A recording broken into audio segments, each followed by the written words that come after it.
Boa noite, gente. A gente vai começar daqui a pouquinho o webinar com o Ladeira e com o Marcelo. Vão dando um oi aí, falando de onde vocês estão chegando. A gente vai dar um minutinho para o pessoal acabar de entrar e aí a gente já começa, tá bom? Fechar aí a nossa semana, véspera de feriado, com um bate-papo em altíssimo nível aqui com esses dois. Aí já tem mais de 60 pessoas aí entrando. Muito legal, gente. Vamos lá. Boa. Está começando aqui agora. Último dia de GeoFest, foram 4 dias aí de conteúdo, já foram mais de 12 atrações, pessoas de diversos setores, de diversos mercados, de temas desde autoconhecimento, passando por temáticas de diversidade, e agora a gente vai falar um pouquinho, tentar adivinhar um pouquinho de como que vai ser esse novo normal, né, do que tudo está falando. Boa, passamos aí de... Tem gente até da Colômbia aqui para assistir, então Ladeira e Marcelo podem gastar o espanhol de vocês a qualquer coisa, viu? Bom, Por vamos lá, supuesto. gente. Vamos começar aqui então. Bom, oficialmente, boa noite a todos e a todas que estão nos assistindo, que estão nos ouvindo aí. Com muito prazer que a gente começa a última programação do Festival Eureka, o EuFest, um festival de conteúdos online, 100% gratuito, para a gente conseguir levar uma boa mensagem, levar bons conteúdos às pessoas nesse momento que a gente está vivendo, né? Esse é um projeto em realização da Eureka, co-realizado pela HSM Management, parceira da Eureka nesse projeto.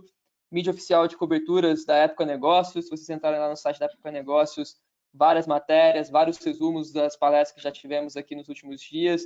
Então, bem legal.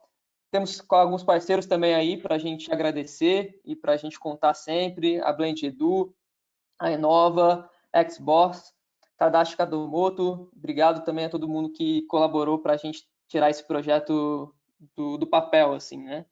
Bom, para começar aqui então, o nosso tema dessa última conversa vai ser o novo normal, como ser protagonista na construção do novo mundo.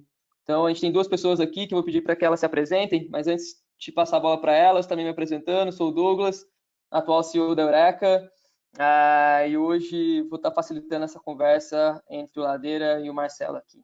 Então, Ladeira, pode começar se apresentando, por favor, dizendo aí de onde você vem, um pouquinho sobre você. Beleza, claro, Douglas. Primeiro, obrigado. Obrigado pelo convite. É uma baita oportunidade, um privilégio estar debatendo aqui com vocês, trazendo um pouco de aprendizado com o Marcelo, que é uma figura ímpar. Então, para mim é um prazer assistir ele há 2 anos no HR Day da Starts e tive vários insights ali naquela fala dele. Então, para mim é um privilégio, um prazer poder estar debatendo aqui com ele. Eu achei o tema incrível, né? A gente tá todo mundo aprendendo junto, porque eu acredito que ninguém nessa sala aqui, né, nessa plateia e nessa sala aqui de discussão teve a oportunidade de passar por alguma coisa semelhante na vida. Então, eu acho que a gente vai poder compartilhar aqui um pouquinho do que a gente está vivendo na prática e aprendendo todo mundo ao mesmo tempo. Falando um pouquinho de mim, rapidamente, para passar a bola aí para o Marcelo, eu sou Fernando Ladeira, eu tô na Falcone praticamente a minha vida profissional toda. Entrei lá como trainee há 20 anos atrás, foi no ano 2000, assim que eu me formei em engenharia. Fiz toda a minha carreira como consultor, enfim, projeto para todo lado, como todo consultor da Falcone, chão de fábrica, exterior, já fui para a China fazer projeto lá. E há 4 anos atrás, né, há 5 anos eu entrei para a sociedade, então eu sou um dos partners hoje da Falcone, e há 4 anos atrás eu recebi um convite para assumir algumas áreas, né, algumas funções do RH em São Paulo. A gente tem escritório em São Paulo e em Belo Horizonte, e fui crescendo ali dentro do RH, me apaixonando cada vez mais. Sou um super entusiasta do tema. Enfim, as coisas foram dando certo e há cerca de 2 anos eu tô tocando toda a operação do RH. Então, esse é um pouquinho da minha história, né? A gente está está passando aí por esse desafio. O RH, eu acho que está tendo uma oportunidade de fato, mostrar a importância estratégica para o negócio nesse momento. E é isso, estou super animado, apesar de dias difíceis que a gente tem passado, e contente em poder compartilhar aqui com vocês e debater com o Marcelo. É isso, Douglas, rapidinho, valeu. Valeu, Ladeira, obrigado. Marcelo, conta aí um pouquinho para a galera de onde, quem é Marcelo Nóbrega. Show, Douglas. Em primeiro lugar, super obrigado pelo convite para participar aqui com vocês, né, desse evento. É show sempre, né? Eu adoro as iniciativas da Eureka, o Doug sabe. E para a galera que está ligada, deixa eu falar só um pontinho aqui. Falcone é uma empresa muito legal, tem uns conceitos muito bacanas, tem livro publicado, tem trabalhos sensacionais feitos aí pelo Brasil todo e no exterior, vocês têm que dar uma olhada, tem que seguir. E foram eles que introduziram gente de gestão no Brasil, tá? Então vocês estão falando com cara de gente de gestão do Falcone. Fernando, eu não sei se você se deu conta, cara, mas você tem o trabalho mais difícil do mundo, eu acho, aqui de recursos humanos do Brasil, cara, que você tem que viver e fazer acontecer gente de gestão dentro da empresa criadora do conceito. Ô, Marcelo, obrigado. Eu acho que eu vou pedir um aumento depois da sua fala aí. Faça isso, cara. Faça isso que eu acho que merece, cara. Sensacional. Vai ser um barato aqui trocar uma bola contigo. E falando em duas linhas assim, né? Eu trabalhei os meus primeiros 10 anos como analista de sistemas, que é a minha formação. Estudei fora do Brasil, fiz graduação e mestrado em ciência da computação. 10 anos no mercado financeiro trabalhando com isso. Depois eu migrei para a área de recursos humanos, onde eu atuo há 20 anos já. E trabalhei em vários setores de atividade diferentes. Petróleo e gás, bens de consumo, alimentação e aviação. E desde outubro do ano passado, eu decidi fazer um sabático. Olha o timing da coisa, né? Resolvi fazer um sabático, ficar em casa para aprender coisas novas e tal, e agora eu estou aqui de quarentena como todo mundo. O sabático foi para as cucuias. Mas na verdade é que esse meu sabático é um período para eu investir meu tempo em algumas coisas que eu curto fazer, em que eu acredito, e muito disso é a convergência desses meus dois mundos, das minhas duas experiências, em TI e em recursos humanos. Então eu me tornei nos últimos 2 anos investidor anjo de HR Techs, e eu participo do conselho dessas empresas, ou eu tenho o papel de mentor dos fundadores de uma ou outra dessas empresas também. Então é a que eu estou me dedicando a fazer, além de ser mentor, coach e dar palestras, fazer aulas e algumas coisas aí nessa linha também, diferente. Então é isso aí, em 2, 3 linhas. Boa. Obrigado, Marcelo. Vamos lá, gente. Vamos começando aqui então. A gente combinou algumas perguntas de bastidores, tá? Para a gente aquecer o papo. Mas, por favor, fiquem à vontade para mandarem perguntas aí no chat, por aí vai. Temos duas feras aqui do RH, 40 anos somados de RH aqui, 20 do Marcelo, 20 do Ladeira. Então, não vai ser por falta de experiências, de práticas, de conceitos aí que vai faltar um bate-papo, tá? Como o tema, né, da nossa conversa está muito ligado a esse novo normal, essa transição que a gente está vivendo, queria perguntar para vocês, gente, qual foi a mudança mais relevante que vocês observaram nas empresas e nas pessoas desde o início da pandemia e também na vida de vocês? Marcelo, você começa com essa, depois eu passo a bola para o Ladeira. Beleza. Na minha vida pessoal, eu descobri que eu sei cozinhar. Olha só. E lavar prato. Gosto muito mais de cozinhar do que lavar prato, mas é impressionante como a refeição ocupa tempo da gente em casa, né? Impressionante. Parece que todo momento eu estou pensando, planejando a próxima refeição do dia. Vivemos aqui, eu, minha mulher, nossos 2 filhos, né? E é interessante isso foi um insight interessante, né? O quanto isso ocupa da minha vida. Deixa eu passar para falar do que eu vejo nas empresas e profissionais e talvez depois eu volte para mim, tá? Por enquanto. E não sei se é o que eu percebo, mas eu acho que é o que eu gostaria que acontecesse. O home office, para mim, nos permite entender que nós temos tudo que a gente precisa para ser um bom trabalhador em nós mesmos. A gente ia para o escritório porque no escritório estavam os recursos, os equipamentos, pessoas, insumos necessários para produzir. Isso, na verdade, é resquício de um passado um pouco mais longínquo, onde a gente deixou de cultivar o pomar, as hortaliças no nosso quintal de casa, saiu das fazendas, saiu do campo e foi para as fábricas, porque na fábrica estava a linha de produção e todos os insumos necessários para a gente produzir algo, né? E tinha uma pessoa que era dona da fábrica e dona desses equipamentos, ferramentas e tudo mais, né? Hoje a gente está em casa e a gente tem tudo. A gente tem no telefone celular, a gente tem tudo que a gente precisa. Eu trabalho dentro de um telefone celular e conheço muita gente que trabalha dentro de um telefone celular. E isso hoje em dia, com o home office, está claro para todo mundo. E o que eu quero dizer com isso? Qual é a minha esperança? É que as pessoas percebam que elas são mais autônomas, elas são mais independentes, que os líderes percebam que eles precisam de muito menos supervisão das suas equipes, é muito mais a confiança que conta nesse momento, é muito mais o direcionamento, o suporte, o apoio, a conversa, do que o micromanagement, é muito mais o comportamental do que o técnico. Então tem uma oportunidade tremenda de aprendizado para todo mundo que trabalha no mundo corporativo, né? E aí eu estou falando do que eu entendo, né? Que é o trabalho no mundo corporativo. E a minha conclusão disso tudo é que, e também, fruto desta fase, deste momento, as pessoas podem optar por onde elas querem trabalhar. O relacionamento que elas estão tendo neste momento com seus líderes diretos, com a empresa onde trabalham, para mim é chave para determinar o futuro da relação de emprego, de trabalho que se tem hoje, né?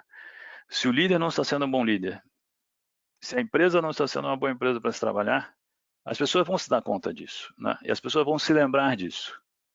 Crise é um momento onde a gente testa as nossas convicções e a liderança também é testada.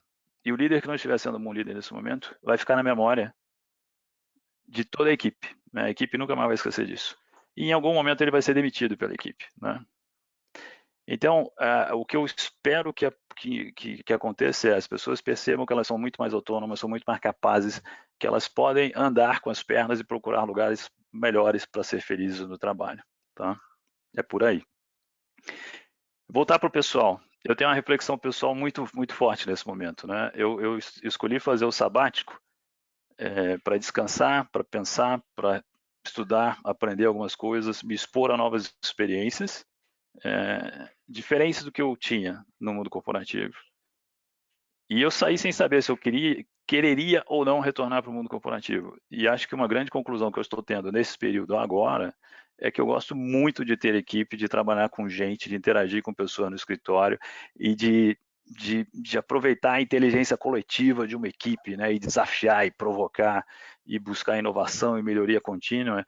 E para isso eu tenho que ter uma equipe, eu tenho que estar junto, eu tenho que ter pares, né, tenho que estar num ambiente grande, não dá para eu fazer isso sozinho. Então é uma das grandes conclusões assim que eu tive, né? E depois a gente, se quiser, explora um pouco mais como foram as primeiras semanas dessa quarentena, como é que está sendo agora e o que eu estou olhando para o futuro.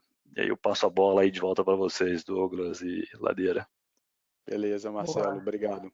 Douglas, você quer arrematar alguma coisa ou eu já emendo aqui? Por favor, manda bala. Beleza. Eu vou começar pela minha vida pessoal também, e eu acho que a principal coisa que mudou na minha vida pessoal foi esse MVP de barba aqui, né? Isso não é uma barba, isso é um MVP. Então, acho que a gente dá uma relaxada, né? E eu acho que isso é bom. Eu acho que todos nós, apesar do distanciamento físico, apesar, né, disso que o Marcelo falou aí, desse contato que a gente tem no escritório, de ter o time e tudo mais, eu acho que está todo mundo mais relaxado, apesar da tensão que o momento nos traz. Então, acho que esse tem sido um aprendizado, né, e brincadeiras à parte aí sobre a questão né, do meu MVP. Eu acho que uma coisa que eu tenho aprendido e que vai ser um paradigma que todo mundo vai mudar é o quanto é bom né? Lógico, não é todo mundo que tem a oportunidade de fazer o trabalho remoto, como o Marcelo falou. Para quem tem todos os insumos em você mesmo, né, e numa tecnologia, numa tela de computador ou numa tela de celular, nós somos privilegiados, para quem trabalha com serviço e tudo mais. Para um trabalhador fabril, isso não é uma possibilidade, porque os insumos e as ferramentas, os equipamentos que ele precisa para poder produzir o trabalho dele estão num local específico, né? Estou falando a mesma coisa para restaurantes, para indústrias, etc. Então, eu acho que para nós que temos esse privilégio de fazer o trabalho remoto, eu acho que a gente aprendeu a estar mais próximos de coisas importantes, no meu caso, a minha família. Então, tenho 2 filhas, minha esposa já trabalhava em casa, e hoje eu tenho um convívio, eu tenho oportunidade de conviver com elas de uma maneira que eu não tinha oportunidade. Minha filha mais velha tem 4 anos, dá 4 horas da tarde, ela entra correndo aqui no meu quarto e fala, pai, lanchinho da tarde. E aí a gente vai lá comer um bolinho, tomar um café, e eu acho que esse é o maior ganho e a principal mudança que eu tive na minha vida. E eu acho que todas as pessoas que estão experimentando de alguma forma o trabalho remoto de maneira mais intensa estão percebendo vários ganhos. São as pessoas que deixam de ficar 2 horas no trânsito, no transporte público para ir para o trabalho, né? As pessoas que podem estar mais próximo da sua família, que podem estar mais próximo das suas coisas, né? Tem colegas meus que, poxa, compraram apartamento, montaram uma casa legal e passam a semana fora de casa, viajando. A turma da consultoria que ainda está em cliente. Então, as pessoas estão tendo oportunidade de viver as coisas que elas não estavam vivendo. Então, acho que esse é um paradigma pessoal importante que todo mundo vai viver a partir de agora. Olhando para negócio, né, eu começo dizendo o seguinte, está sendo uma oportunidade para todo mundo de experimentar coisas novas. E existe um conceito de sorte que eu ouvi pela primeira vez da boca do Filipão, em uma palestra que ele fez para a gente no nosso encontro anual, que sorte é a combinação de preparação com oportunidade. Então, não adianta a gente ter esta oportunidade que a gente está tendo se a gente não estiver preparado. O que eu estou querendo dizer com isso, né? Antes da crise, a gente tinha um índice de trabalho remoto aí, vamos lá, de 20% do nosso time trabalhando remotamente, seja em projetos, seja equipes de suporte ao negócio. E em 3 semanas a gente estava com o time todo 100% remoto e funcionando assim 100%. A gente teve um pouco de dificuldade para migrar alguns clientes que ainda não tinham percebido como é que as coisas poderiam funcionar, né? Mas a gente estava preparado. Então, a gente já trabalhava com o conceito de gestão ágil de projetos, com daily de cada líder com seu time. Então, a gente já estava se acostumando a trabalhar dessa forma. Então, a normalidade que a gente teve para poder tombar de um modelo para o outro tem a ver com o quanto a gente estava preparado. E eu acho que a primeira mudança que eu percebo nesse cenário todo tem a ver com o que o Marcelo falou, é a relação da liderança com os times. A gente cada vez mais sai de um modelo de comando e controle, né, de necessidade de estar próximo, supervisionando, entendendo o que a pessoa está fazendo, e vai para um modelo de confiança e autorresponsabilidade. E eu fiquei muito feliz, né, porque o nosso time, depois que isso tudo aconteceu, entrou num nível de engajamento espetacular para absorver essa forma de trabalhar e ter a responsabilidade e ter autonomia para continuar tocando o trabalho. Então, acho que esse é o primeiro aprendizado, esse é o primeiro ponto. Eu acho que o segundo aprendizado para os negócios é a questão de posições definidas versus posições situacionais. E aí tem mais a ver com o momento de crise do que com a questão do afastamento social. Por que eu estou dizendo isso? Todos os negócios estão se reinventando nesse momento no planeta. E ao nos reinventarmos, a gente acaba descobrindo talentos e funções que antes a gente não percebia ou que a gente não via essa necessidade no negócio. Então, só para exemplificar para vocês, tá? Nós estamos tendo uma discussão hoje entre sócios. A gente fatiou o problema desde que a crise eclodiu em 3 partes. Primeiro, pessoas. Precisamos garantir que está todo mundo bem, está todo mundo seguro, criamos protocolos, monitoramos a saúde das pessoas, onde as pessoas estavam, o que elas tinham que fazer em caso de suspeita num cliente. Primeira coisa, garantimos que as pessoas estão seguras, estão em casa e está todo mundo bem. Segundo, a gente precisa se preocupar com os clientes, né? Nem todos os clientes estão preparados para passar por essa crise, então, obviamente, existem questões de descontinuidade de projeto, de resistência ao trabalho remoto, e a terceira preocupação é a perenização do negócio. Como é que a gente vai passar por isso e mais, como é que a gente vai ficar melhor depois que isso tudo passar? E quando a gente monta, principalmente esse para frente, a gente descobre que a gente tem que discutir coisas, colocar pessoas em posições que elas não estavam jogando antes. Até porque nesta crise pode ser que eu tenha uma posição que não é mais tão importante. Então eu posso pegar um zagueiro e pôr para fazer gol lá na frente. Então é esse tipo de coisa que a gente está discutindo agora. Então eu vejo esses 2 aprendizados organizacionais. A forma de trabalhar remoto, né, e como é que a gente quase que vira uma startup de novo, que todo mundo é dono, todo mundo faz de tudo, e o que importa é o propósito do negócio, é a perenidade. Então, acho que é isso que resume. Podemos falar um pouco mais sobre isso, Doug? Ou você quer ir para mudar de assunto? Não, isso que eu falei, eu tinha as perguntas aqui, mas já anotei várias coisas, já joguei aquelas perguntas pré-anotadas fora, para a gente ir mais a fundo nisso aqui. Vocês dois citaram, né, a questão da relação de liderança e time. A pergunta que eu tenho é, isso parece que, né, que todas as pessoas querem essa questão de menos controle, mais direcionamento, mais confiança e por aí vai. Mas quando a equipe ela não está preparada para trabalhar dessa forma, como é que vocês estão lidando ou lidam com isso? Deixa eu falar então aqui um pouquinho.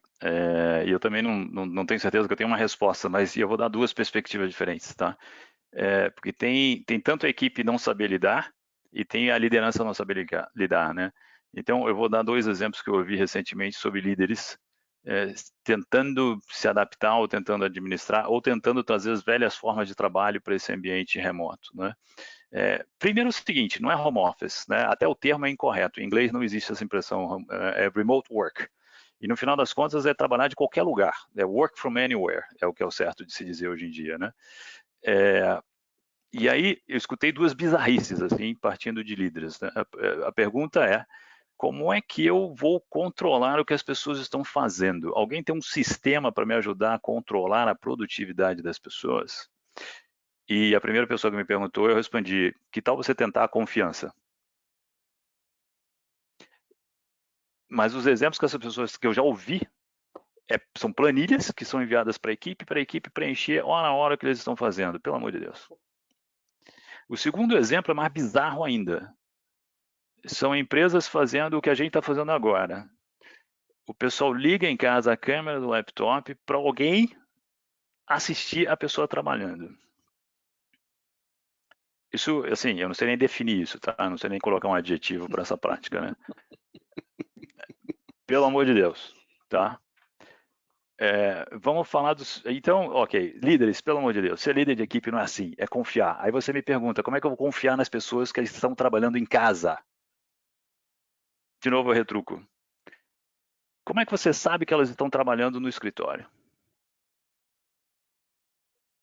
Existe o famoso presenteísmo, né? A gente está lá presente de corpo, mas a gente não necessariamente está envolvido, está engajado no que está acontecendo. Ok, pausa. Vamos falar de equipes, né? A pergunta do Doug. Equipes que talvez não estejam conseguindo administrar bem a situação. E num momento de crise, na verdade, é totalmente esperado que haja gente confusa. A gente foi para um home office de uma forma atabalhoada, né? Vamos. Pega a cadeira, pega o laptop, cara, pessoal de TI, bota VPN para trabalhar, vamos embora, vamos. Botamos o Brasil inteiro num experimento coletivo de home office. 3, 4 dias, A maioria das pessoas conseguiu fazer funcionar. Mas tem gente que não gosta de home office. E tem dois estudos que eu li recentemente, né? Um da Universidade de Harvard. É interessante, né? Que sempre que a gente cita um estudo é de Harvard, né? É igual o coach de finanças, né? Sempre do Warren Buffett, né? É sempre, né? É. Mas esse tá. Eu li e realmente a fonte é Harvard. E o segundo estudo é de Stanford. Então, o primeiro estudo é de 2013, bastante recente. Ele faz um experimento de home office numa empresa chinesa, pega o telemarketing de uma empresa de viagens, um site de viagens chinês, parte da equipe trabalhando no escritório, parte da equipe trabalhando em casa. Pediram voluntários, tá? E aí o pessoal foi para casa trabalhar. Fizeram o estudo e chegaram aos KPIs bem legais. Caiu turnover, caiu absenteísmo, caiu problemas com saúde, melhorou engajamento, melhorou produtividade. O time ficou 13,5% mais produtivo. Isso é um dia na semana de trabalho, né? Inteiro. O segundo estudo foi de Stanford, que é uma escola rival de Harvard. Aí o professor olhou assim, o professor de Stanford olhou para esse estudo, leu o estudo e falou: tem uma brecha aqui.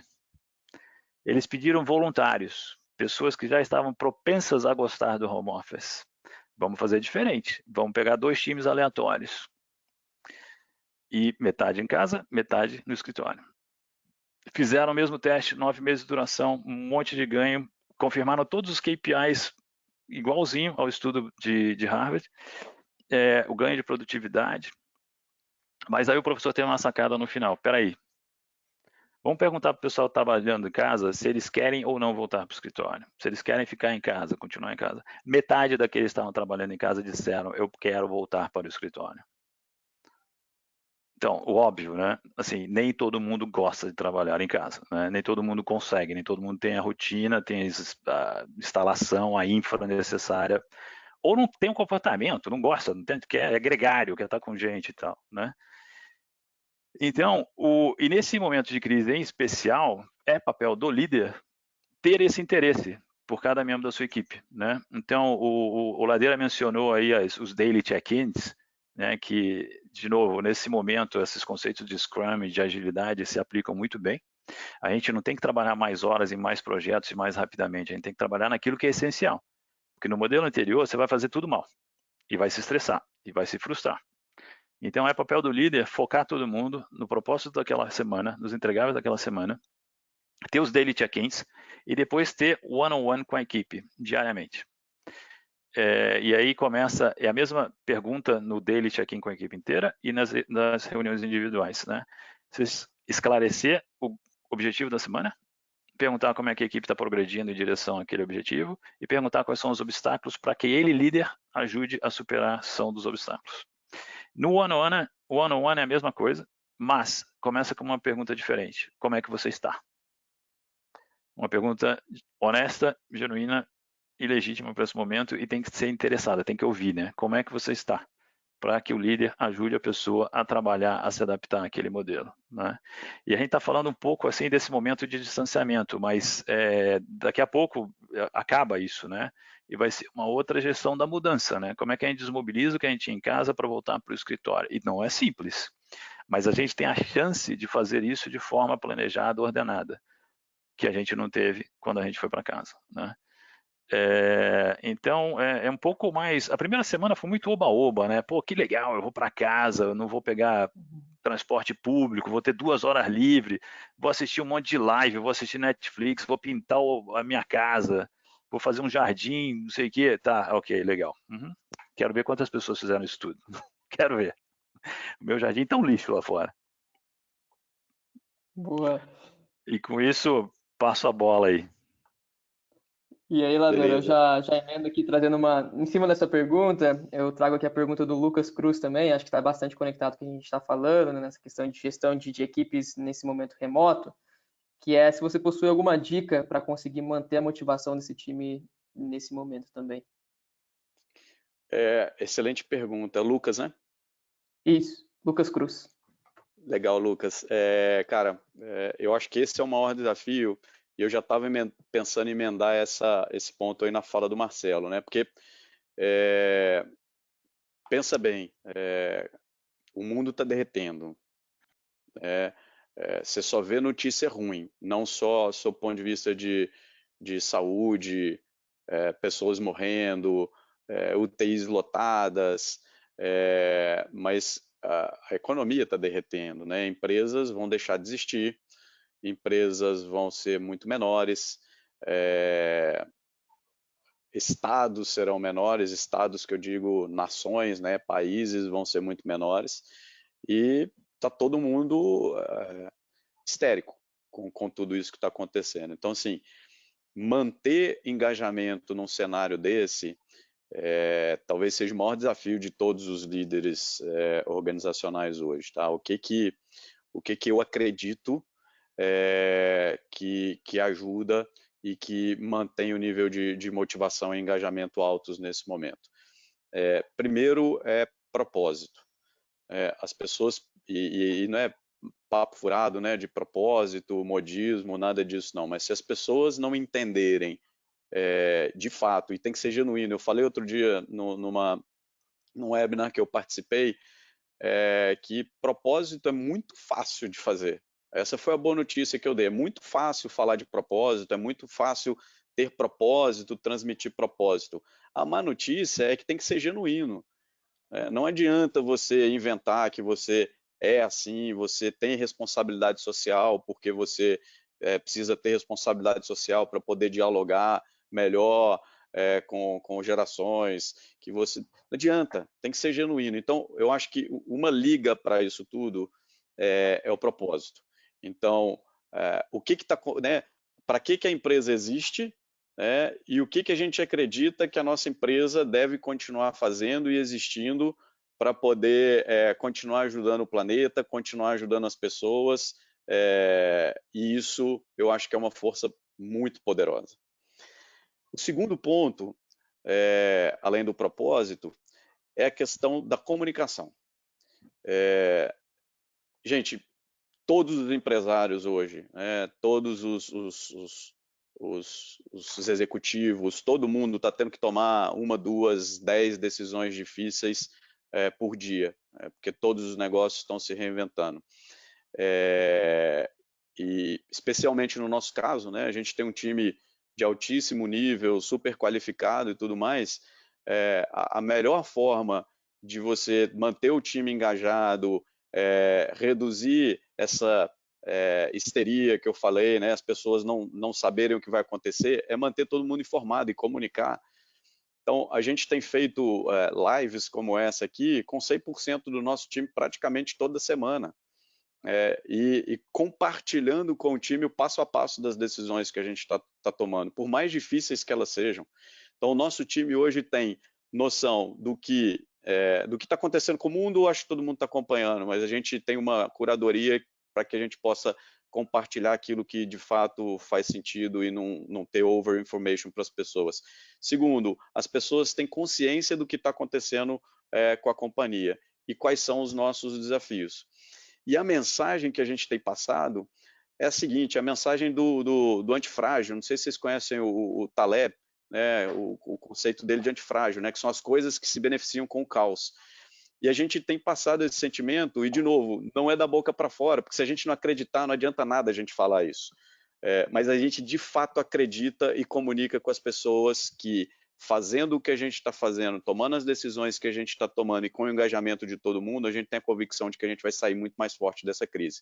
Então eu vejo esses três aspectos, né? A questão do propósito genuíno, segundo, uma comunicação transparente e franca, para que todo mundo entenda o que está acontecendo e que decisões que estão sendo tomadas, e terceiro, eu acho que você tem que ter um mindset de crescimento e de fazer uma limonada desse limão, ou seja, aproveitar as oportunidades que a crise está trazendo para sair do outro lado como uma companhia melhor. Eu acho que isso mantém as pessoas engajadas, é nisso que a gente tem acreditado e praticado aqui dentro de casa. Boa. Marcelo, você adiciona, você retira algum ponto dessa receita do Ladeira aí de alavancas de motivação? Ele citou 3, né? Propósito, comunicação, esse mindset de crescimento. Qual é a tua opinião sobre? Não, adorei a resposta do Ladeira, super alinhado com isso. Reforçar um pouquinho a questão da comunicação e depois eu queria falar um pouco desse horizonte de negócios também, né? Então, a comunicação é crucial. E eu diria o seguinte, a empresa precisa se estabelecer como principal canal de comunicação com os seus funcionários, tá? Não é para o funcionário ficar assistindo televisão o dia inteiro atrás de informação. É a curadoria, como o Ladeira falou, né? E ser a fonte de informação confiável. Então, a empresa faz a curadoria do mundo externo, depois, obviamente, compartilha informações internas e aí está ouvindo para um Q&A, interagir, esclarecer as dúvidas que o pessoal tem e manter todo mundo na direção correta, tá? Então, tudo corretíssimo, né? O propósito, comunicação com transparência e foco, né, de crescimento e foco de vamos passar por isso e vamos ser melhores. A questão do futuro é que é mais difícil, né? Porque não está no nosso controle, não está na nossa mão. Então a gente tem que identificar oportunidades e alavancá-las de alguma maneira, tá? E eu vou citar um estudo, curiosamente é de Harvard de novo. Se falar sobre background, o pessoal fica com ciúmes lá em Nova York, hein? Pois é, eu tinha que citar alguns estudos da minha escola, né, cara? Não de Harvard. É uma coisa errada aí. Boa sacada, Douglas. Ótimo, excelente, excelente. Eu vou buscar isso. Então, o estudo é o seguinte: estudaram empresas 3 anos antes de uma grande crise, 3 anos depois dessa grande crise, tá? 16% das empresas que atravessam essas grandes crises quebram. 9% saem do outro lado melhor. Isso quer dizer que 75%, 3 em cada 4 empresas, simplesmente deixa a vida me levar, né? Vai com o Zeca Pagodinho. Então, como é que você faz parte desses 9%? Aí é que está o grande desafio. E aí é o mindset de growth e etc, que a gente pode aprofundar um pouquinho, mas eu queria jogar esse número assim, né? A gente fala muito, todo mundo fala muito, a gente quer sair melhor, a gente quer aprender, mas é difícil, né? É difícil porque cabe a nós, cabe a cada um de nós e a gente tem que ainda influenciar as pessoas que estão no nosso círculo ali, né? E então é muito fácil dito, né? Obviamente bem mais fácil conseguir colocar isso em prática, tá? Boa. Que não quer dizer A que a gente gente não tem estava... Exato. A gente estava numa reunião de conselho do grupo agora antes desse webinar, né? E a gente estava conversando o que vai ser, né? Quando a gente voltar da quarentena. Tinha um exemplo lá, um sobrinho de um dos colegas lá, falou, tem 14 anos. Ele virou e falou, sinto muito, dificilmente você vai conhecer o que era balada de verdade, né? Dificilmente as pessoas vão querer entrar num lugar fechado, encolhido, com 1000 pessoas lá dentro daqui para frente, né? E mandando nesse contexto, tem uma pergunta aqui da Giovana Borges que faz essa relação. Quais serão para vocês as maiores mudanças após o retorno da crise sanitária do Covid-19 para dentro das empresas? Giovana? Exato. Giovana, posso começar, Marcelo? Vai, manda ver. Essa é a pergunta do milhão. Acho que se a gente pudesse dar uma resposta mais lugar comum, assim, eu acho que essa questão da relação com o trabalho, né, das pessoas, eu acho que passaria por aí, né?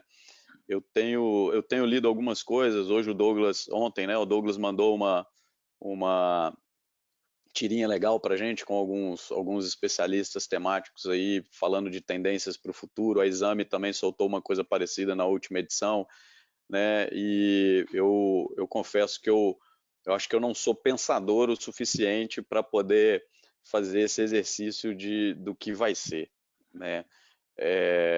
Mas eu sou um entusiasta. E tenho esse mindset da gente aproveitar as oportunidades, né, e não fazer o Zeca Pagodinho de deixar a vida me levar. Então, eu acredito que o mundo vai ser muito melhor.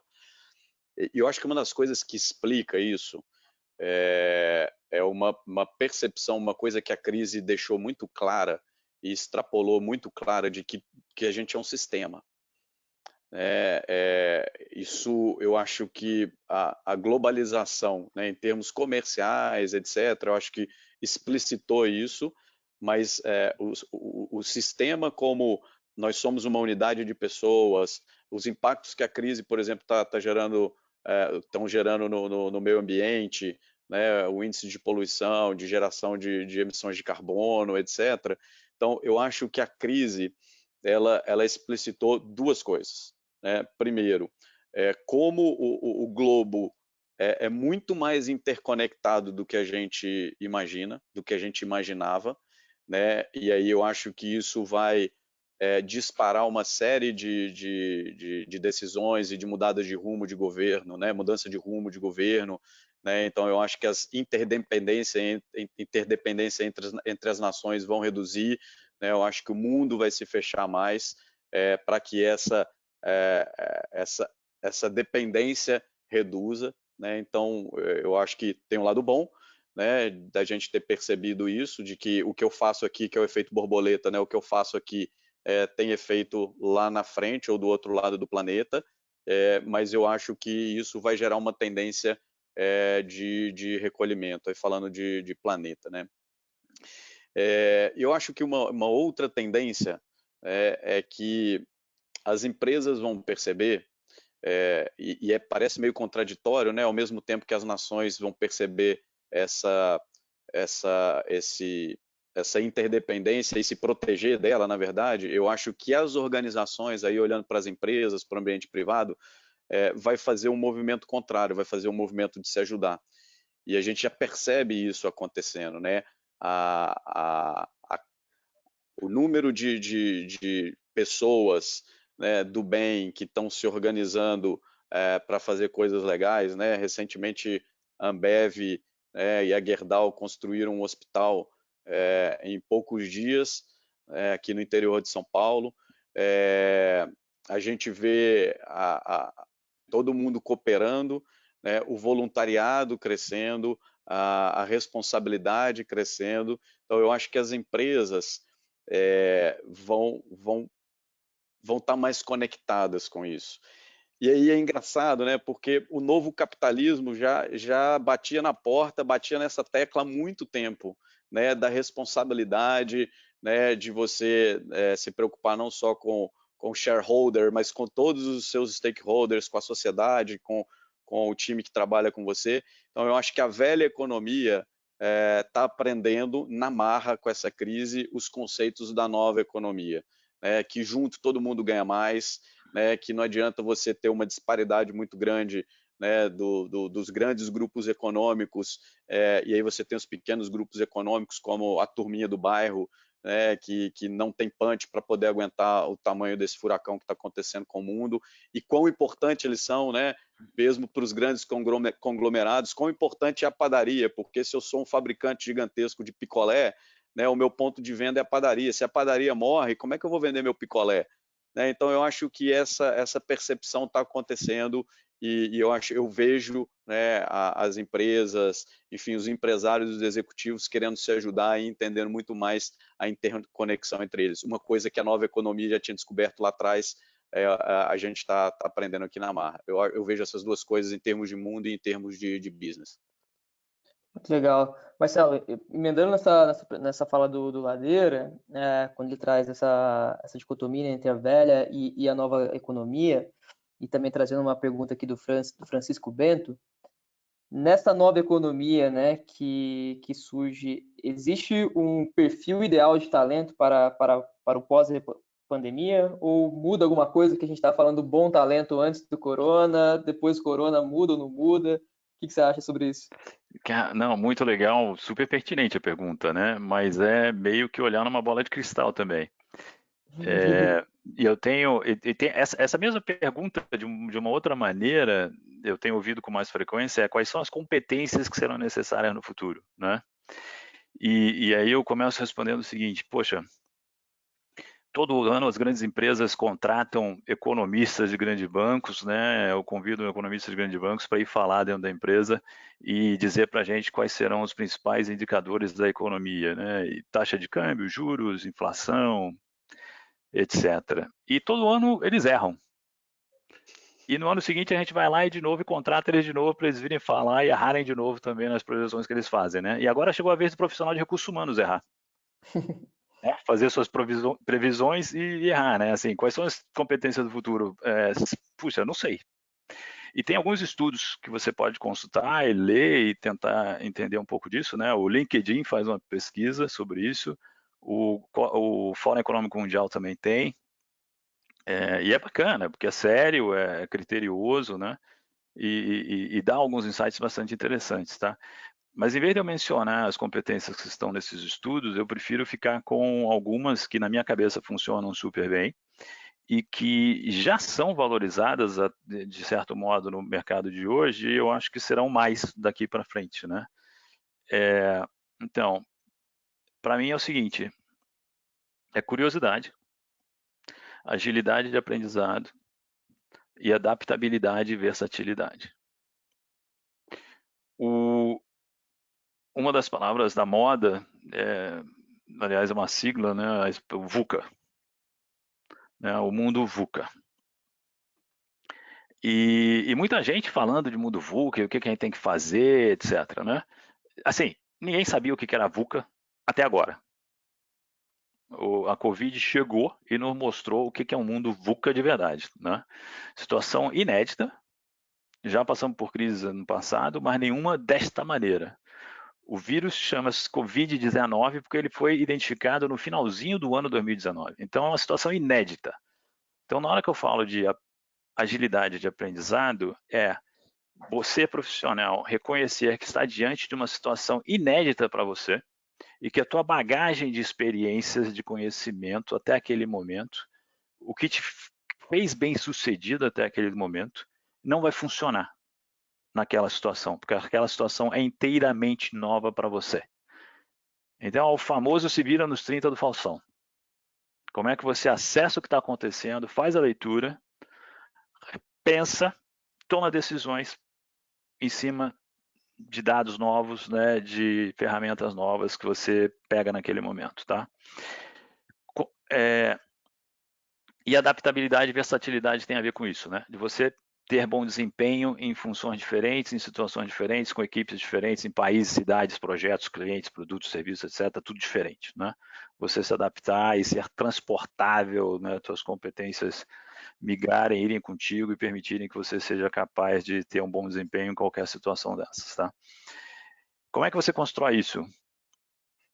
Tendo uma carreira diversificada, com muitas experiências ao longo da tua vida, no plano profissional e também no campo pessoal. Então, é trabalhar em empresas de segmentos diferentes, em disciplinas diferentes, estudar em escolas diferentes, fazer programa de intercâmbio, se isso estiver até ao alcance, trabalhar em casa com seus pais, trabalhar na igreja do teu bairro, trabalhar na comunidade com trabalhos voluntários, viajar, mudar de cidade, mudar de país também, se você conseguir fazer isso, é uma experiência de aprendizado sensacional. Trabalhar com gente diferente, com produto diferente, etc. Assim, enriquecer a tua bagagem, né? O Ladeira falou um pouquinho da carreira dele, aqui a gente percebe um pouco do que ele fez várias coisas diferentes, né? Não sei se o pessoal teve a oportunidade de ouvir de você também, Douglas, mas o Douglas, assim, ainda bem jovem, também já fez um monte de coisa diferente, né? Trabalhou em outros países e tal. Então, é assim, criando esse repertório diversificado que você se torna um cara mais adaptável, flexível, com apetite a risco, com resiliência. E curiosidade vem por trás disso tudo. Muita curiosidade para aprender o novo. Aí, já que a nossa plateia deve ser predominantemente jovem, deixa eu falar uma coisa que vai contrária ao que o mainstream está falando hoje em dia aí, né? Que diploma universitário não é importante. O recado que eu dou para vocês é: não entre nessa furada, por favor. Tá? Você vai se arrepender pro resto da tua vida de não ter um diploma superior. O que você tem que fazer é escolher muito bem o curso que você quer fazer e muito bem a escola onde você vai cursar. A escola tem que ter recursos, bons professores e bons alunos, colegas teus na sala de aula, né? Porque você vai aprender não apenas com o professor, não sozinho, mas você vai aprender com teus colegas. E os teus colegas não apenas vão ajudar você a aprender durante o período que você está na escola, mas também é o início de um grande network poderoso que você leva para o resto da tua vida, para a tua carreira, tá? Então, pelo amor de Deus, não dê ouvidos a esse pessoal que fala que diploma superior já era. Invista esse tempo em conseguir um diploma, e não é o diploma, né? É a experiência. E aí eu fecho com o que eu falei, de ter uma experiência rica e diversificada. Faça com que a tua experiência universitária seja rica, porque, assim, vai ser o melhor momento da tua vida. Eu queria voltar para a Colômbia e ser, de novo, um aluno de graduação. Escutem, assim, eu sei que vocês cagam para a opinião dos pais de vocês, para quem tem cabelo branco, etc e tal, tá? Mas eu não sou o pai de ninguém aqui, então presta um pouquinho de atenção no que eu estou dizendo, tá? Para você não chegar lá aos 40 e tanto e olhar para trás e se arrepender. Só um pouquinho, só um pouquinho. Assino embaixo tudo que você falou, Marcelo, principalmente essa última parte aí. 100% de acordo. Boa, gente. Valeu demais. Eu vou colocar vocês dois aqui em uma saia justa, tá? Vou fazer um momento aqui meio Marília Gabriela para aproveitar os 5 minutinhos finais que a gente tem aí. Será que Eu o vou pessoal fazer sabe quem é Marília Gabriela? Vamos descobrir agora, né? Eu vou fazer uma pergunta aqui bem simples e aí vocês respondem com a indicação de vocês, tá? Para essa pergunta. Então eu começo com Ladeira, depois eu passo a bola pro Marcelo. Ladeira, um filme que você indicaria para as pessoas assistirem nessa quarentena? Putz, cara, um filme.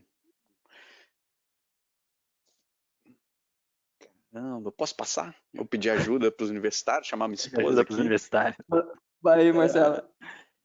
Eu vou dizer, então, eu vou dar uma resposta diferente aqui também. Eu normalmente assisto cinema para me divertir. Eu não procuro algo profundo que me provoque, que me faça pensar. Eu já tenho input demais assim que me faz pensar, né? Então, quando eu vou ao cinema, eu quero relaxar, comer pipoca, tomar Coca-Cola e curtir, né? Mas essa semana eu assisti o Código Bill Gates, um documentário em 3 episódios que está no Netflix sobre a cabeça do cara e o que ele anda fazendo ultimamente depois que ele largou da Microsoft. Eu gostei muito. Boa. Eu vou facilitar agora, então. Um livro, Marcelo. Livro. Não leia nenhum dos que tem foda no título. Boa. Eu fiz ao contrário. E aí, Ladeira, você? Não, o meu, cara, assim, o livro que eu tô lendo, citei aqui, tá ali na minha cabeceira, aquele livro branco com um desenho vermelho na capa ali que tá na cabeceira, que é o livro do Taleb, que é o conceito do antifrágil, né, que são coisas que se beneficiam com o caos. Então, assim, foi uma indicação de um amigo que é filósofo e sociólogo, professor na PUC de Minas Gerais. Putz, eu peguei esse livro, chegou no outro dia e eu comecei a ler e não consegui parar, não consegui parar. E ele chegou no lugar certo, na hora certa, né? Então, eu já tenho esse mindset de, pô, vamos para cima, vamos fazer uma limonada desse limão, dessa crise. E o livro está me trazendo insights muito legais. Só rapidinho, né? Qual que é o conceito do antifrágil? E aí eu mudei um dos conceitos de competência que o Marcelo falou, que é essa questão da versatilidade e que às vezes a gente chama de resiliência, né, que é a capacidade da pessoa se adaptar e jogar em várias posições. A antifragilidade é mais do que a resiliência.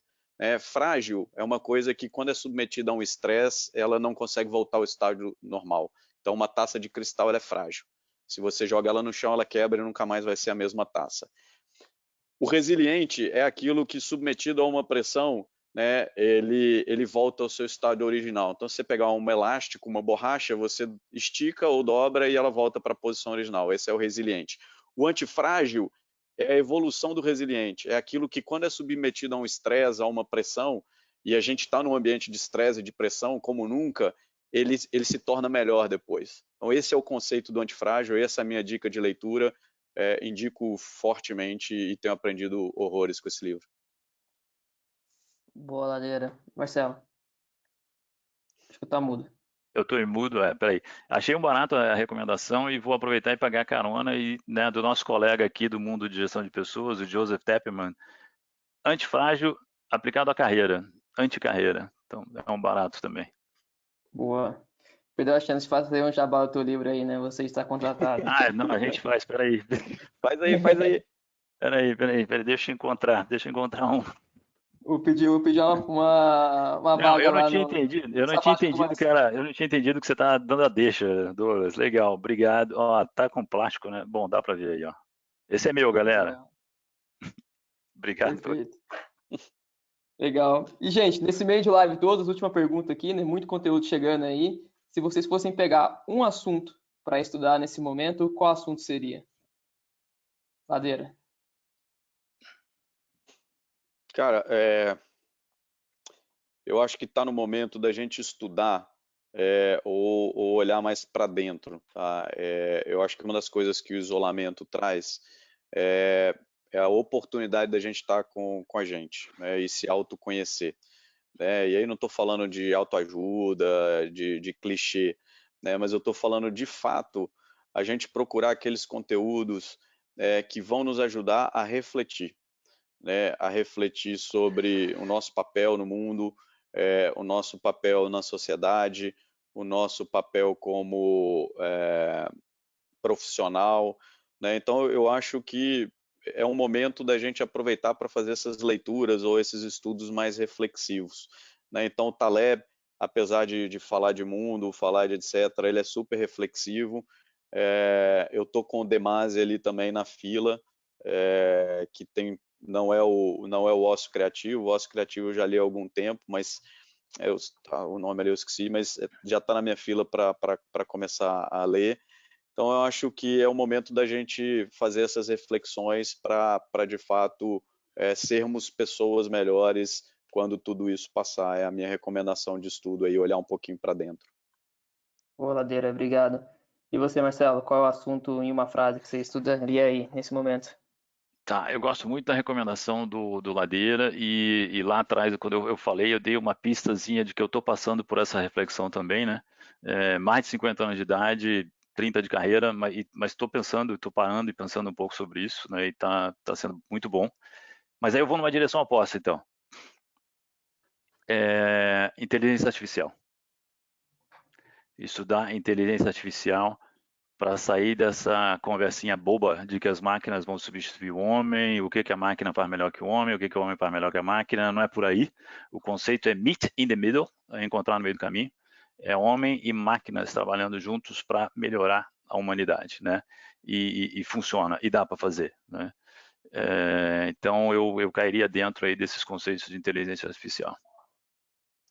Boa, boa demais, gente. Galera, a gente está chegando no finalzinho aqui, os 2 últimos minutos. Queria pedir para. A gente vai voltar com uma apresentação aqui, só para fazer o fechamento. Bom, antes de mais nada, Ladeira e Marcelo, por mim eu passaria o feriado aqui com vocês, trocando essa ideia. Muito bom, obrigado aí de novo pela participação de vocês. Para concluir aqui, pessoal, pode passar o slide, por favor, pessoal? A gente tem alguns últimos recados, tá?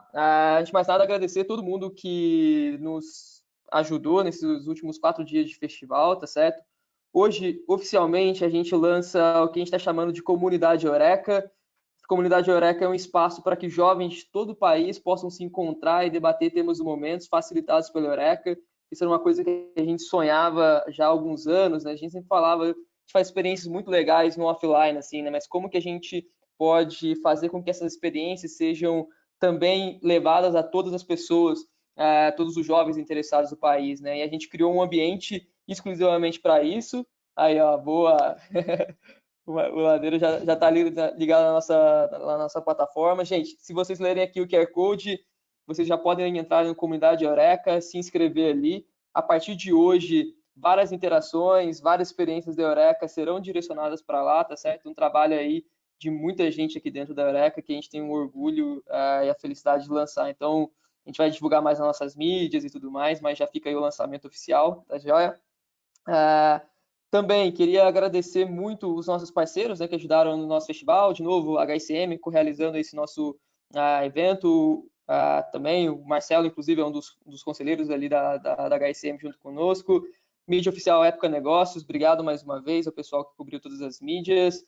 Os nossos parceiros, que eu citei lá também no começo da nossa conversa, tá certo? E para finalizar, a gente está nesse festival também aí fazendo uma doações, né, para um projeto Periferia Protegida em Ação. A sua doação pode mudar realidades, tá? E se vocês lerem esse QR Code aqui, vão levar vocês para um link para doar cestas básicas para pessoas em comunidades carentes, que é o projeto que a Eureka está apoiando por meio desse festival, tá certo?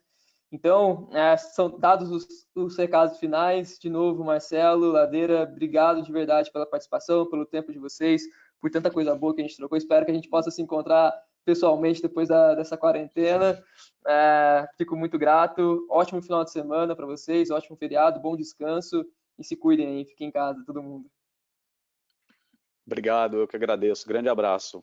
Obrigado, todo mundo. Cuidem-se. Valeu, pessoal. Boa noite. Um abraço. Até logo. Boa noite. Tchau, tchau.